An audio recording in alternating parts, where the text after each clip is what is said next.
Espaço Comunitário Pelaneiro para destacar agora, a partir desse momento, o Espaço Cimesc, hoje com a participação do presidente da Regional Blumenau, Carlos Roberto Seara. Tudo bem, doutor? Bom dia. Bom dia, Paulo. Bom dia aos ouvintes. Tudo bem.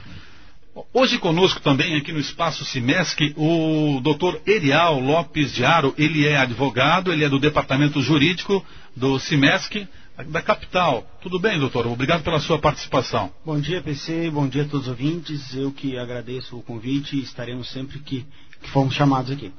E também conosco a advogada Caroline Schneider Isidoro. Ela é advogada, ela é do jurídico da Regional, do Cimesc Regional Blumenau. Tudo bem, doutora? Bom dia, obrigado pela sua presença. Bom dia, PC. Bom dia, ouvintes. Olha, um dos assuntos de hoje do programa do Espaço Cimesc é o número de processos, os casos que envolvem conflitos, desentendimentos entre médicos e pacientes. Doutor, aumentou o número de processos de médicos sendo processados em Santa Catarina? Nós temos dados recentes e dados nacionais levantados pelo Superior Tribunal de Justiça. E o que se observou foi nos últimos 10 anos um aumento de 1.600%. Nos últimos 10 anos de processos envolvendo o ato médico. O ato médico? O ato médico, explica-se. Muitas vezes o paciente não demanda só contra o médico. Ele também pode entrar com ação judicial contra o município, contra o Estado, ou até mesmo contra a União, contra clínicas, contra hospitais. E essa gama de processos é que a gente observou esse aumento de 1.600% nos últimos 10 anos. E esse crescimento, como é que o senhor avalia? Ele é um crescimento que acompanha a média nacional ou Santa Catarina é recordista em número de processos? Não, esse número ele é nacional e Santa Catarina acompanha essa média nacional. Nós temos, o Estado de Santa Catarina tem, só para você ter uma ideia, algo em torno de 15 a 16 mil médicos em atividades. Só a assessoria jurídica dos sindicatos médicos, através do nosso escritório, toca 2.500 processos. Então esse número é um número extremamente alto e é algo que vem preocupando não só a classe médica, mas também as próprias associações de hospitais, clínicas, o próprio Ministério Público também. Agora, é algo sim extremamente preocupante. E na sua avaliação, doutora, a que se deve esse crescimento? É a cultura do litígio? É a responsável por esse aumento? Eu diria que sim. Hoje em dia a medicina está judicializada. E ela está judicializada em todos os aspectos. Eu costumo dizer que o paciente, e depois até se tiver um tempinho a gente pode questionar um pouco, conversar a respeito disso, que é a responsabilidade civil do paciente. Porque é muito fácil você procurar um serviço médico, ser bem atendido, não seguir as orientações, ter uma complicação no momento futuro e querer, a partir daí, processar o médico que lhe atendeu. Isso, infelizmente, é uma rotina, mas o que na prática a gente observa é a judicialização da medicina, em vários aspectos. É o cidadão que, sentindo-se lesado, ainda que com razão ou sem razão, o processo serve exatamente para poder definir essa questão da culpa do médico, a culpa do profissional, né? Não daquelas modalidades de imprudência, negligência ou imperícia, mas o cidadão ele sai hoje através de um tablet, ele consegue fazer um boletim de ocorrência. Ele sai dali, ele vai encontrar um escritório de advocacia que vai com o seu advogado fazer um contrato de risco e vai demandar contra o médico, contra o hospital, contra a clínica, contra o Estado, contra a União. É o que a gente tem observado na prática. Qual é a orientação do Departamento Jurídico do Cimesc para os médicos associados? Já que há um crescimento no número de ações, de processos, os médicos estão sendo mais processados, há a cultura do litígio. Então, qual é a principal orientação? PC, eu tenho falado muito isso, né? As nossas academias formam excelentes técnicos. Só que o médico hoje ele tem que passar a entender aquele cidadão que está à sua frente, não apenas como um paciente, mas como um consumidor. Esse consumidor que vai eventualmente procurar um escritório de advocacia, que vai registrar um boletim de ocorrência. Especialmente a Diretoria Regional de Blumenau, nós vamos ter, por exemplo, um fórum em que nós vamos discutir com os acadêmicos problemas relacionados à atividade médica. Tentar fazer com que eles entendam que essa medicina da relação puramente médico-paciente, ela não é mais possível num mundo judicializado. A gente precisa passar a entender, o médico precisa passar a entender que aquele cidadão ele tem os seus direitos preservados pelo Código de Defesa do Consumidor, que ele efetivamente, digo e repito, ele sai dali com um tablet de acesso pessoal e ele faz um registro no boletim de ocorrência. O senhor falou agora há pouco, e é algo importante, que é a questão que a gente precisa abordar. O senhor falou que muitas vezes o paciente ele não segue as orientações, as recomendações médicas, e aí surge uma complicação e ele acaba culpando o médico. O senhor diria que a maioria dos processos, a maioria das queixas, reclamações, elas não procedem? Eu diria que sim. Esse não é um dado estatístico, mas é uma apreciação dos nossos 2.500 processos. Eu posso te garantir com toda certeza que pelo menos 80% são ações infundadas. Muitas vezes até, PC, por falta de informação do paciente e por falta de informação do colega advogado, que na minha opinião deveria, de alguma forma, eu não quero dizer que ele filtre a demanda, mas que ele seja um primeiro juiz da causa, que ele avalie, que muitas vezes ele estude aquilo que o paciente está reclamando, porque pode ser uma complicação prevista na literatura médica, e isso deveria ser melhor observado quando esse colega vai patrocinar uma ação em desfavor do médico. Doutora Caroline, gostaria de ouvir a senhora também a respeito desse assunto. Qual a sua opinião, a sua visão a respeito dessa problemática? Cada vez mais, e por isso que até o jurídico do Cinesc abriu, né? Hoje a gente tem 5 regionais para assessorar a central. Por quê? Por causa desse número de demandas. Então, hoje a gente acompanha muitos os médicos, né, em delegacias, até na parte processual, mas assim, esses acompanhamentos a gente tem feito e muitas vezes mais constantes do que antigamente. A Regional de Blumenau tem um levantamento específico dos casos aqui na nossa cidade? Temos. Mas isso aí fica tudo lá com a central, né? A central que administra. Isso. Pelo lado do profissional, a gente trabalha muito, assim como o profissional médico atua muito na profilaxia, na prevenção, nós também fazemos esse trabalho. Então, é isso que a doutora Caroline comentou. A gente disponibiliza, o sindicato disponibiliza toda uma estrutura jurídica composta por inúmeros advogados espalhados por todo o Estado, exatamente para prestar essa assessoria em pequenos problemas, porque o pequeno problema eu costumo dizer que ele torna-se um grande problema. Muitas vezes o médico é chamado a uma delegacia de polícia para prestar um depoimento e o delegado que vai colher esse depoimento precisa registrar. E muitas vezes o registro não é da forma que nós entendemos como uma forma de proteção. Então a gente acompanha o médico e nós fazemos esse trabalho de prevenção. Quais são as queixas mais comuns, doutor? Para você ter uma ideia, a especialidade, isso até é um fato comum, o senso comum imagina que a cirurgia plástica é a especialidade mais processada, e não é a 6ª especialidade mais processada. O maior número de processos está na ginecologia e obstetrícia, seguido pela ortopedia e traumatologia, clínica médica, clínica cirúrgica, oftalmologia, e a cirurgia plástica é o 6º lugar no número de processos. Por várias razões, a gente poderia citar uma, que é a assistência judiciária gratuita. Por vezes o cidadão o paciente que procura um cirurgião plástico, ele tem condições de arcar com os custos do processo e contratar um advogado. E esse cidadão ele não vai poder ter o benefício da assistência judiciária gratuita. Então ele pensa melhor em demandar. Essa é uma crítica que a gente faz ao sistema. Esse demandismo está atrelado a essa assistência judiciária gratuita desenfreada. O paciente não vê nenhum risco patrimonial em processar o médico, então o demandismo está... E agora, e o outro lado da moeda? E o médico processando o paciente? É aquilo que eu comentei. A gente já discutia a responsabilidade civil do paciente como tese de defesa. Agora a gente está ampliando um pouco. O que nós observamos, e inegavelmente o cidadão tem o direito de recorrer ao Poder Judiciário para processar e ver discutido o ato médico. O que muitas vezes ocorre é quando as situações em que o paciente ele extrapola esse direito. Ele passa a abusar daquele direito que a Constituição lhe garante e passa, por exemplo, a proferir ofensas contra o médico. Ofensas que não têm e não guardam nenhuma relação com o processo. Então o que nós estamos fazendo é processar o paciente também. Não só nessa questão. Hoje as redes sociais, as mídias sociais, elas permitem qualquer tipo de comentário. Nós já temos também inúmeras ações criminais e ações de indenização por danos morais contra pacientes que de alguma forma desrespeitam a honra do médico através de redes sociais. Esse é um passo importante que a gente está dando na defesa da medicina adequada, justa. Doutor, o senhor falou num número impressionante do crescimento das ações em Santa Catarina. Só o seu escritório tem hoje 2.500 processos. 2.500 ações envolvendo o ato médico. Envolvendo o ato médico. Hoje são quantos médicos sendo processados no Estado? O senhor tem essa informação? Não, essa informação nós não temos. Não tem. Esse número nós desconhecemos. Tá. Qual que é a informação mais importante no seu entendimento para passar para a sociedade? Já que há um crescimento assustador, preocupante no número de ações contra médicos, contra o ato médico, Qual é a reflexão que a sociedade, que o cidadão, que o paciente deve fazer nesse momento? A primeira, sem dúvida, isso pode ser analisado pelo viés do médico e pelo viés do paciente também. É a boa relação médico-paciente. É aquele dever e aquela obrigação recíproca que o médico tem de prestar-lhe o melhor atendimento e do paciente também de seguir as orientações, de informar-se a respeito daquilo que está sendo da sua doença, acatar as determinações do médico e, mais do que isso, cobrar do gestor público.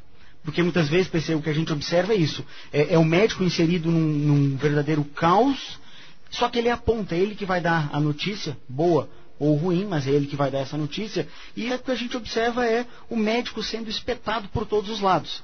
Em Florianópolis, o Manezinho disse que o médico está entre o marisco, ele está entre o mar e a pedra. É uma brincadeira, mas é a pura verdade. Por quê? Porque o sistema único de saúde, da forma como ele vem sendo implementado em vários locais, coloca o médico numa situação de risco. E isso tem que ser discutido, e é papel da sociedade cobrar isso também. Cobrar de quem? Do gestor público de saúde. A sobrecarga de trabalho, por exemplo, a falta de condição ideal de trabalho, sem dúvida, pode gerar uma situação de risco que pode contribuir para um erro médico. Com toda certeza. É o que a gente costuma chamar de estatística do erro, né?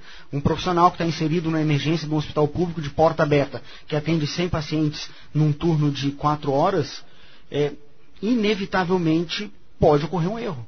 E aí o cidadão processa o médico, não o Estado. O médico. Processo médico, como eu te falei, é o médico que vai dar a boa ou a má notícia. É o médico que é a extensão do Estado naquela situação específica e naquele fato e naquele ato médico que está sendo praticado pelo médico, que vai ser depois discutido judicialmente. Doutora Carolina, a senhora gostaria de acrescentar algo nessa discussão sobre esse assunto? Cada vez mais a gente está sentindo essa demanda, né?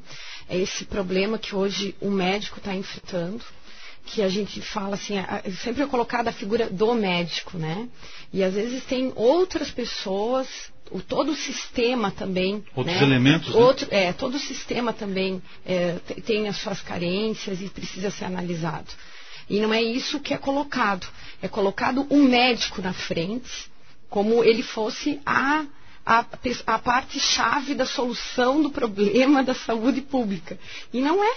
Né? A gente vê isso, o problema não é a falta de médico, é a falta do sistema. Né? O sistema em si está falho, o sistema em si está carente. E é isso que o doutor Erial falou. Né? É aquela sobrecarga, é um profissional estressado, é um profissional muitas vezes que chega no meu escritório e diz assim, olha, falhei, não deu, não sei, né? Mas foi por quê? Por falha do sistema. Né? Ele fez o que podia naquele momento, né? Às vezes é colocado a responsabilidade do médico como Deus. Quem é que ele vai atender primeiro? É complicado. Ok, doutor Seara, o senhor gostaria também de expressar sua opinião, sua visão a respeito desse tema, desse assunto? Paulo, eu vou bater numa tecla que eu venho batido há muito tempo, né? Que é a educação. Né? A mídia vende uma imagem, certo? Que quando sempre tem um problema na área da saúde, o problema é médico. Né? Só que o problema é da medicina, não é do médico, na maioria das vezes. Um exemplo bem claro. A gente vê constantemente na grande mídia, inclusive televisiva, né? Líder de audiência, mais um caso de erro médico. Profissional de saúde X, não vou citar aqui para não criar nenhuma situação, insere alimento na veia do paciente. Isso não é erro médico. Isso é um erro de procedimento prescrito por um médico dentro da medicina. E aí as pessoas vão processar o médico. Junto que o médico não tem nada. Ele fez a prescrição correta, ele colocou como era para ser feito, a dosagem correta, e um outro profissional que trabalha numa equipe de saúde dentro da área da medicina é que cometeu o erro. Mas a grande mídia e a mídia pequena, ou seja lá o termo de mídia, vende isso. E na cabeça das pessoas, por falta de orientação e de educação, elas têm na cabeça que todo e qualquer erro, imperícia ou negligência é puramente o médico. O sistema está levando a isso. Está nos colocando numa situação de exceção, certo? Por falta de educação da população, que não conhece essas situações. Por quê? Porque nós estamos sempre à frente e vamos estar. Quem faz medicina é para isso, é para atender as pessoas e solucionar os problemas e, quando não solucionar, orientar as pessoas para que não tenham o problema ou que melhorem do problema já existente. Então eu vou colocar isso sempre. O que falta é a educação do próprio médico, como os advogados aqui colocaram, que não tem conhecimento muitas vezes dos seus direitos e dos seus deveres, e do paciente, vamos colocar assim, que tem muitos direitos, e direitos legais, constitucionais, como o Ariel colocou, perfeito. Mas ele não conhece a fundo os seus deveres, que também existem e que também é legal. Perfeito. Doutor Ariel, a questão do médico processando o paciente, é só quando o médico tem a sua honra atacada nas redes sociais? Ou quais são os outros motivos que estão levando os médicos também a processarem os pacientes no Estado? É aquilo que eu comentei. Quando o paciente ele abusa no direito de processar, essa situação faz surgir o direito do médico também enveredar o esforço necessário, e esse esforço necessário é o processo contra o cidadão. Vou te dar um exemplo muito claro. Numa ação judicial em que se discutia uma possível falha no atendimento, um atendimento de urgência, a paciente, ao processar o médico, colocou no processo informações do tipo, o cidadão médico é um alcoólatra e em função disso atendeu vários pacientes, levando inclusive vários a óbito.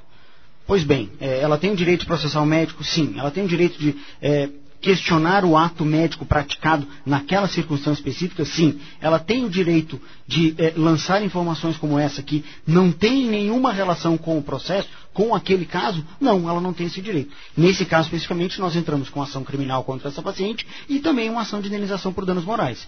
O doutor Seara colocou muito bem. A educação dentro do processo também. Sabe, não há necessidade de uma informação como aquela. Aquela acusação infundada, diga-se de passagem, não tem nenhuma relação e não teve nenhuma repercussão no ato médico praticado. Então nós estamos virando o jogo nesse aspecto. Claro que com cuidado também de não promover um demandismo. Nós conseguimos filtrar efetivamente, definir o que é considerado o abuso do direito, e é esse abuso do direito que nós vamos tentar coibir pelo processo judicial. Perfeito. Doutor Seara, haverá um evento aqui em Blumenau para discutir esse assunto também com acadêmicos? Exato, Paulo. Nós vamos realizar um evento no dia 15 e 16 de agosto. Nós estamos em parceria junto com o Centro Acadêmico de Medicina da FURB e com a Liga Acadêmica de Clínica Médica também da FURB, para que a gente traga não só o que foi falado aqui, mas vários temas, né, ligados ao próprio trabalho do médico, a situação do SUS, a situação de prontuário médico, a judicialização da medicina, a responsabilidade civil e penal do médico com frente a isso, uma série de assuntos, propaganda e marketing, né, da medicina, da área médica, para que eles, aberto a médico também, tá? Claro. Tanto filiados como não filiados, né? Para filiados a inscrição é gratuita, não tem nenhum valor cobrado, não vai ter nenhum valor. O que nós vamos pedir é a doação para não filiados e para estudantes, a doação de uma lata de leite em pó para que a gente doe para uma entidade não governamental aqui da cidade, que a gente está decidindo em qual delas a gente vai entregar. É limitado a 150 vagas, tá, em função do local. E a gente vai procurar trazer isso, discutir esses temas, né? Os nossos advogados, tanto daqui como da Central em Florianópolis, o Ariel que está aqui, a Carolina, vão participar ativamente. A gente vai convidar outros advogados, juiz e promotor aqui da região, além de médicos, né? Presidentes do nosso sindicato e vice-presidentes são convidados, presidente da Associação Catarinense de Medicina, representando o CRM, para entrar nos vários assuntos, para a gente ter os dois lados, para que os estudantes e os mestres tenham ideia da parte médica e da parte legal da coisa, ou seja, da parte jurídica. Mas nós vamos divulgar com mais brevidade. Isso, quando chegar o momento mais próximo do evento, a gente reforça essa divulgação então do evento. Quero agradecer aqui a presença do Dr. Ariel de Florianópolis. Ele é do Departamento Jurídico do CIMESC, a central do sindicato que fica em Florianópolis, Dr. Ariel Lopes de Aro. Doutor, um abraço, obrigado pela sua participação. Obrigado, parabéns pelo programa e sempre que convidado estarei aqui. Doutor, a seleção o senhor acha que vai ficar pelo meio do caminho? Eu espero que sim. Ah, o senhor espera que sim? Eu espero que sim. Muito bem. Doutor Seara, um abraço, obrigado pela sua participação. Um abraço, Paulo, um abraço aos ouvintes. Doutora Caroline, obrigado pela sua presença também, pela sua participação. Doutora Caroline Schneider Isidoro, do Jurídico da Regional do SIMESC Regional. Isso. Um abraço, bom dia. Abraço. Espaço SIMESC que volta na próxima quarta-feira às 11h30. Na sequência, intervalo e já voltaremos.